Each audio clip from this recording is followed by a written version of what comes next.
Walton has been involved in the study of aspartame since 1985, when aspartame was first introduced to the world. He's currently in practice in Pennsylvania. Here he is now on Coast to Coast. Hello, Ralph. How are you, Doctor? Very good. Very good. How are you? Good. And Betty, you're still with us? Yes. Super. Ralph, tell us, how did you get involved with this, with the study of aspartame? Well, I became involved really just because of the experiences of one of my patients. I was taking care of a 55-year-old woman who suddenly had a grand mal seizure and a subsequent manic episode, and just doing some detective work trying to figure out why a woman would have a first onset seizure at this point in life and then a manic episode.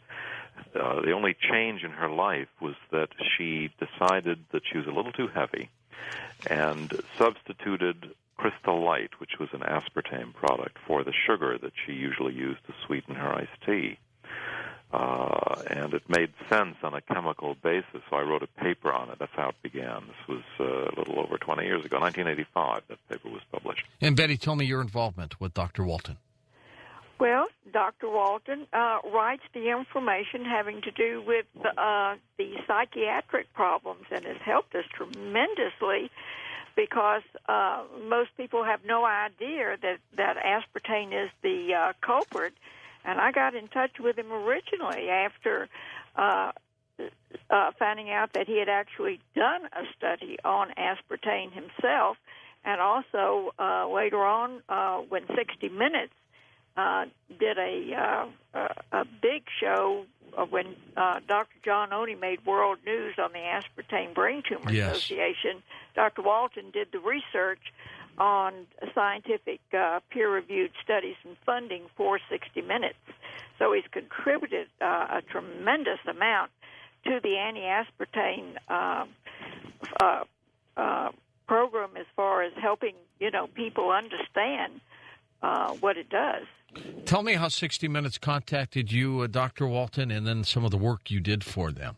Okay. I was contacted by one of the producers of 60 Minutes, and he contacted me because I'd published a double-blind study on aspartame. My first paper was just a case report, and people criticized that as being just anecdotal, and that a double-blind study really was the standard that should be used. So I did such a study, and as a result of that, the publication of that study in Biological Psychiatry, my name was out there, and the producer contacted me, said that Mike Wallace was doing a story, and I actually worked with the producer and with Mike Wallace for about a year before that before that story went on the air. And what Betty is referring to is the fact that at one point Mike Wallace challenged me, stating, "Doctor, you claim that aspartame is a problem." He said, "Yet so much of the research, basically all of the research, attests to its safety. How do you explain that?" And I pointed out to Mike that virtually all of the studies that attested to safety were funded by the industry. And the independently funded studies invariably identified one or more problems.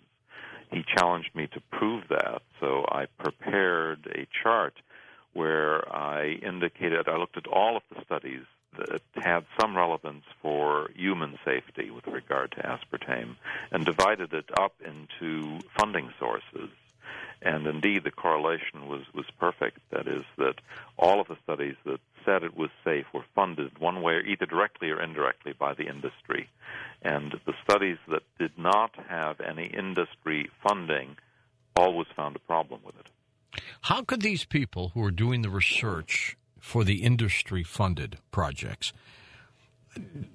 did any of them, do you think, Dr. Walton, say, you know what, this stuff's not good, it's not going the right way? I mean, they must have known what was going on. Sure. Yeah, I think they must have known because, when you look carefully at the studies, those that are not fraudulent, and I found quite a few that had to be fraudulent, but when you look carefully at the studies, many of them are set up in such a way that you can predict ahead of time that you won't identify the problem. For example, we know that aspartame really is a very, very potent migraine trigger. Many people who are prone to migraines will have migraines after taking aspartame.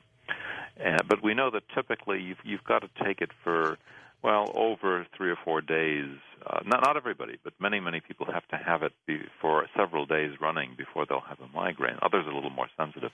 But, the study that said it doesn't cause migraines was done with just a 3-day administration of aspartame, which they knew was below the threshold for many people. So many of the studies have that sort of a setup where it can be designed in such a way that you predict ahead of time that you're not going to identify the problem. I love the Rowan study. The Rowan study on seizures, they're so afraid that people are going to have seizures. It's 5 times on the FDA report of 92 symptoms that what they did out of 18 subjects, they gave 15 anti-seizure medications so they wouldn't have a seizure, and then used 1 capsule of aspartame for a 1-day study. Yeah, it's sort of tantamount to... It's just absolutely amazing how these studies were set up.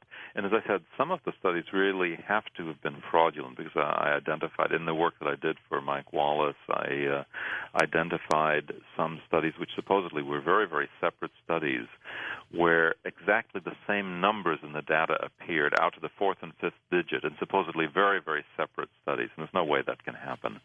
So clearly, I think one has to look with great suspicion at many of these studies.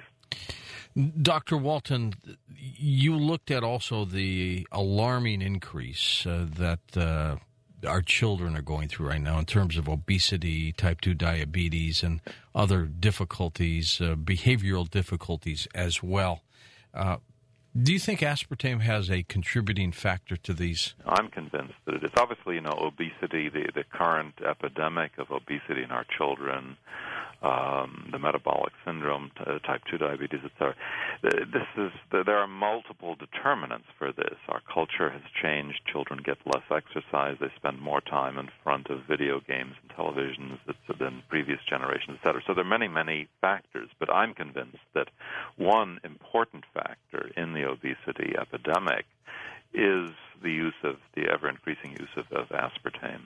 Because paradoxically, it will actually increase appetite so that people who are taking it to lose weight will have exactly the opposite result from what they expect and what they want. They'll eat more. They'll have it, particularly that'll develop a carbohydrate craving. So it is really counterproductive. And I'm convinced that it, aside from increasing the weight, which increases type 2 diabetes, is also a more direct effect in increasing the incidence of diabetes. Betty, this is frightening. And I hope tonight, as we reach out over 500 stations and on satellite radio and computers around the world, I hope some people in the authority positions wake up and start saying, you know what, I didn't realize it was as bad as they say. And at least they start checking into this. Well, this has been done, but unfortunately, the industry is very clever, very resourceful, has a great deal of funding, and always manages to convince legislators and others that it's perfectly safe, that there's this huge, voluminous amount of research attesting to its safety. It's been very frustrating. So I think that people need to be involved. And indeed, this is the most complained about product. The FDA receives more complaints about aspartame than any other product. Dr. Walton, why haven't they gotten to you? Why haven't they been able to get you to join them? I'm a physician. I take care of patients. I want to do what's right. You took the oath. That's right. Some forget that, though. Unfortunately. Where does this go from here, Betty? Well, one of the things I would like Dr. Walton to discuss is the Ramazzini studies that were done in 2005 and what they did to rebut that, because now they have confirmed what the FDA knew from the beginning, is that aspartame is a multi-potential carcinogen, is absolutely illegal. And it's an incredible story. Would you like to talk about that? Yeah, I didn't do research on this, but Safridi did send me some of his data. When I went to England, they asked, he was initially going to come also to testify before Parliament, They did ask me to look at their data, and I did so. But I didn't. I want to make clear, I didn't do any of the research. I was not involved in any of the research. But it is very, very impressive research demonstrating that, indeed, as Betty says,